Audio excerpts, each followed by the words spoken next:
Hi పిల్లలు, మనం బీర్బల్ అక్బర్ కథల్లో ఇంకొక కథ చెప్పుకుందాం.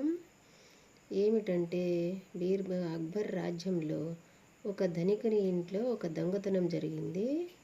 ఆ ధనికుడి దగ్గర నలుగురు సేవకులు ఉన్నారు.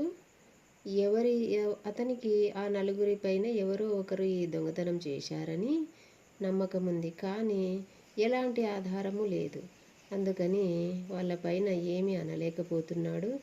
విచారించగా బీర్బల్ మంచి చమత్కారి, ఎలాంటి కష్టమైన పని అయినా పరిష్కరిస్తాడని వాళ్ళు అనుకుంటుండగా విన్నాడు. అందుకు బీర్బల్ దగ్గరికి వెళ్ళి బీర్బల్ గారితో ఈ విషయం చెప్పాడు. నా దగ్గర ఉన్న పని వాళ్ళపైనే నాకు అనుమానం ఉంది, ఎలాగైనా మీరు కనిపెట్టగలరా? దొంగతనం ఎవరు చేశారో చెప్పించగలరా అని అడుగుతాడు. సరే పద, మీ ఇంటికి వెళ్దామని చెప్పేసి బీర్బల్ ఆ ధనికుని ఇంటికి వస్తాడు. నలుగురి పని వాళ్ళని పిలిచి, మీలో ఎవరు దొంగతనం చేశారో చెప్పండి అని అడుగుతాడు. అందుకు ఎవ్వరూ మాట్లాడలేరు. మేము చేయలేదన్నారు. అందుకు సరే, ఇలాగైతే మీకు కుదరదు అని చెప్పేసి బయటకు వెళ్ళి 4 సమానమైన పుల్లల్ని తెచ్చి ఆ నలుగురికి ఇచ్చాడు.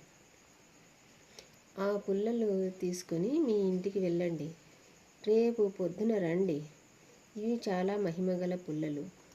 ఎవరైతే దొంగతనం చేసింటారో వాళ్ళ దగ్గర ఉన్న పుల్ల 2 అంగుళాలు పెరుగుతుంది అని చెప్తాడనమాట. అందుకు సరే అని అందరు తీసుకొని వెళ్ళి ఇంటికి వెళ్ళి పొద్దున వస్తారు. పొద్దున వస్తే ఒక అతని దగ్గర మాత్రం 2 అంగుళాలు తక్కువ ఉండి, మిగిలిన ముగ్గురి దగ్గర ఉన్న పుల్లలు అలా ఎంత ఉంటే అంతే ఉంటాయి. అది చూసిన బీర్బల్ ఆ తక్కువ ఉన్న పుల్లని చూపిస్తూ ఇతనే అసలైన దొంగ అని చెప్తాడు. మీరు ఎలా చెప్పగలరు? అసలైన దొంగ నా పుల్ల తక్కువ ఉంది, వాళ్ళవి ఎక్కువ ఉన్నాయి కదా అంటాడు. లేదు, ఇది నీ తెలివితేటలతో నువ్వు చేసిన తప్పు.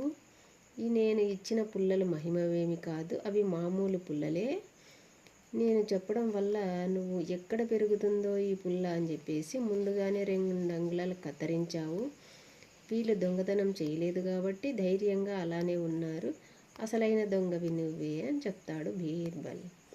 అది చూసిన వ్యాపారి, మీరు భలే కనిపెట్టారు బీర్బల్ గారు. ఎలా కనిపెట్టగలిగారంటే, ఇతను కత్తిరించడం వల్ల ఇతనే దొంగ అని కనిపెట్టగలిగాను అని చెప్పి అక్బర్ గారికి చెప్పి అతన్ని చెరసాలలో వేయించేస్తారు. హాయ్ పిల్లలు, ఈరోజు కథ ఇంతే.